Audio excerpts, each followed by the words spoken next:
கர்த்தருடைய பரிசுத்த நாமம் மகிமைப்படுவதாக. இந்த நாளிலும் கர்த்தர் நம்மை அவருக்குள் பலப்படுத்தும்படியாய் நமக்கு தருகிற வார்த்தை சங்கீதம் 44வது அதிகாரம் அதனுடைய 6வது வசனம். என் வில்லை நான் நம்பேன், என் பட்டயம் என்னை ரட்சிப்பதில்லை. கர்த்தருடைய பரிசுத்த நாமம் மகிமைப்படுவதாக. இந்த வார்த்தையை தான் தேவஜனங்களாகிய நாமும் நம்முடைய இருதயத்தில் பதித்து வைத்திருக்க வேண்டும் அப்படின்னு சொல்லி ஆண்டவர் இந்த நாளில் நமக்கு கற்றுத்தருகிறார். இந்த வசனம் என்ன சொல்லுகிறது? என் வில்லை நான் நம்பேன், என் பட்டயம் என்னை ரட்சிப்பதில்லை. வில், பட்டயம் இவ்விரண்டு காரியங்களும் மனுஷன் தன்னுடைய ஜீவனை பாதுகாக்கும்படியாய், சத்துருக்களிடத்திலிருந்து தன் ஜீவனை பாதுகாக்கும்படியாய் பயன்படுத்துகிற ஆயுதம்.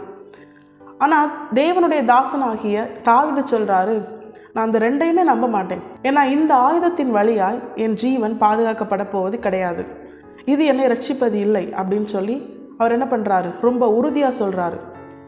நம்முடைய வாழ்க்கையிலும் தேவஜனங்களாகிய நாமும் தாவீதை போல இப்படிப்பட்ட ஒரு விசுவாசத்தை தேவன் பேரில் வைக்க வேண்டும் என்றுதான் தேவன் நம்மையும் அழைத்திருக்கிறார். இதில் என்ன விசுவாசம் அப்படின்னு நம்ம பார்த்தோன்னா, அதன் அடுத்த வசனத்தை நீங்கள் பார்த்தீங்கன்னா, நீரே எங்கள் சத்துருக்களினின்று எங்களை ரட்சித்து எங்களை பகைக்கிறவர்களை வெட்கப்படுத்துகிறீர். அப்போ யாரிடத்திலிருந்து ரட்சிப்பு வருகிறது? சத்துருக்கள் கரத்திலே நாம் விழுந்து போகாதபடிக்கு, நாம் நிர்மூலமாகாதபடிக்கு நம்மை ரட்சித்து பாதுகாக்க யார் கரம் நமக்கு உதவியாக இருக்கிறது?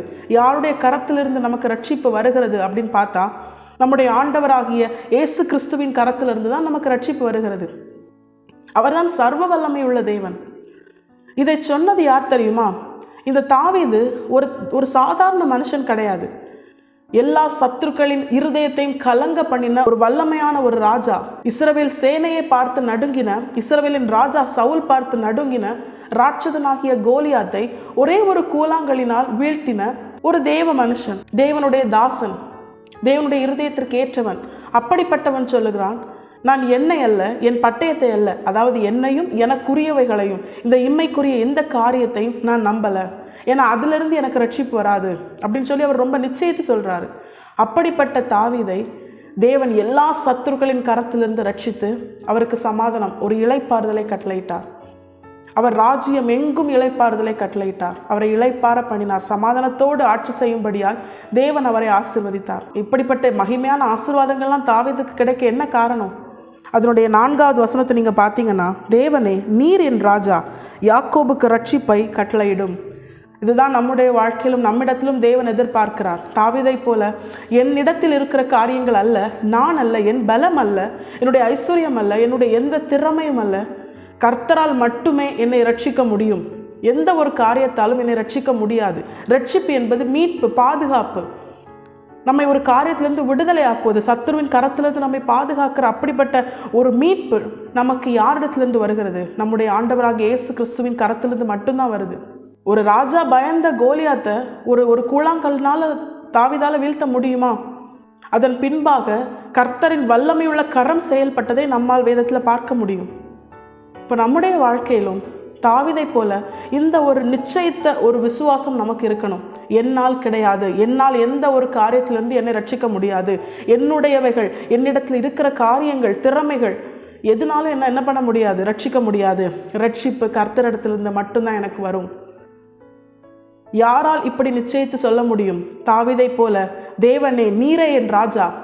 நான் எவ்வளோ பெரிய ராஜாவை வேணாலும் இருக்கலாம், ஆனால் ஆட்டுத் தொழுவத்தில் இருந்த என்னை, ஆடுகளுக்கு பின்பாக சென்று கொண்டிருந்த என்னை ஆட்டுத் தொழுவத்திலிருந்து எடுத்து அரியணையிலே ராஜாவாய், அவருடைய சொந்த ஜனங்களுக்கு ராஜாவாய் அந்த சிங்காசனத்திலே அமர்த்தி அழகு பார்த்த அந்த தேவன் தான் என்னுடைய ராஜா. நீர் யாக்கோபுக்கு ரட்சிப்பை கட்டளையிடும் சொல்லி அவர் தேவனை நோக்கி மன்றாடுறார். நம்முடைய வாழ்க்கையிலும் இந்த 2 காரியங்களும் நம்முடைய இருதயத்தில் ஆழமாய் பதிந்திருக்க வேண்டிய ஒரு காரியங்கள்.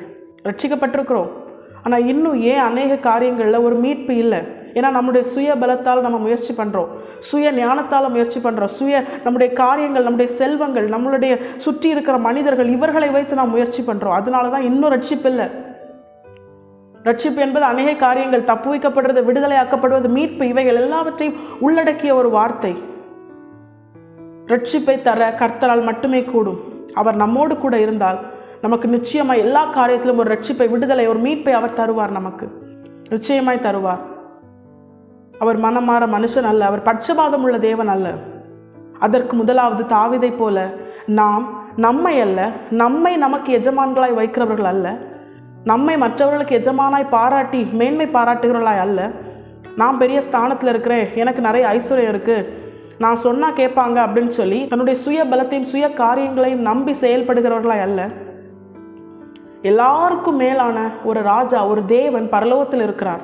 அவர் எல்லாரை காட்டிலும் பெரியவர், சர்வத்தையும் சிருஷ்டித்து ஆளுகை செய்கிறவர். அவருடைய ராஜ்யம் என்றென்றைக்கும் நிற்கும் என்ற எண்ணத்தோடு, தேவனே நீரே என் ராஜா, யாக்கோபுக்கு, அதாவது உம்முடைய ஜனங்களுக்கு, உம்முடைய ஜனமாகி எனக்கு, என் குடும்பத்திற்கு, என்னுடைய சபைக்கு, சமுதாயத்திற்கு நீர் ரட்சிப்பை கட்டளையிடும்னு சொல்லி தேவனை நோக்கி நாம் மன்றாடுகிற தேவஜனங்களாக இருக்கணும். தேவனை நோக்கி நம்ம ஜெபிக்கிறவர்களாக இருக்கணும். முதலாவது இந்த 2 காரியம் நமக்கு தெரிந்திருந்தால் தான் நம்மளால் என்ன பண்ண முடியும்? தேவனை நோக்கி ஜெபிக்க முடியும். ஆண்டவரே ரட்சிங்க, என்னை ரட்சிங்க, என் குடும்பத்தை ரட்சிங்க, என்னுடைய எல்லா காரியங்களிலிருந்து என்னுடைய சமுதாயத்தில் இருக்கிற ஜனங்கள், நண்பர்கள் எல்லாரையும் ரட்சிங்கன்னு சொல்லி முதலாவது இந்த காரியத்தை நம்ம அறிந்திருந்தால்தான் நம்மால் ஜெபிக்க முடியும். கர்த்தர் இன்றைய நாளில் தம்முடைய தாசனாகிய தாவீதிடத்திலிருந்து நமக்கு கற்றுத்தருகிற காரியமும் அதுதான். நாமும் நம்முடைய வாழ்க்கையில் கர்த்தரை நம்முடைய ராஜாவாய் கொண்டு, கர்த்தாவே நீர் ரட்சிப்பை கட்டளையிடும் என்று சொல்லி அவரிடத்தில் ஜெபிக்க வேண்டுமானால் முதலாவது நாம் ஒரு காரியத்தை அறிந்திருக்க வேண்டும். நம்மாலும் நம்மிடத்தில் இருக்கிறவைகளாலும் ரட்சிப்பு வராது. ரட்சிப்பு கர்த்தரிடத்திலிருந்து மட்டும்தான் வரும். இதை உணர்ந்து கர்த்தாவை ரட்சியும் என்று சொல்லி கர்த்தரை நம்முடைய ராஜாவாய், நம்மை ஆளுகை செய்கிறவராய், நம்மை அவரிடத்தில் அடிமைகளாய், அவருடைய பிள்ளைகளாய் அவருடைய பாதத்தில் அர்ப்பணிப்போம். நிச்சயமாய் தாவீதை ரட்சித்து அவன் குடும்பத்திற்கும் ரட்சிப்பை கட்டளையிட்டு, ஏசாயா 37வது அதிகாரத்தில் நீங்கள் பார்த்தீங்கன்னா, என் நிமித்தமும் என் தாசனாகிய தாவீது நிமித்தமும் நான் இந்த நகரத்திற்கு ஆதரவாயிருப்பேன், இதை சத்ருகளின் கரத்திலிருந்து விடுதலையாக்கி அதை ரட்சித்துக் கொள்வேன் ஆண்டவர் சொல்கிறாரு.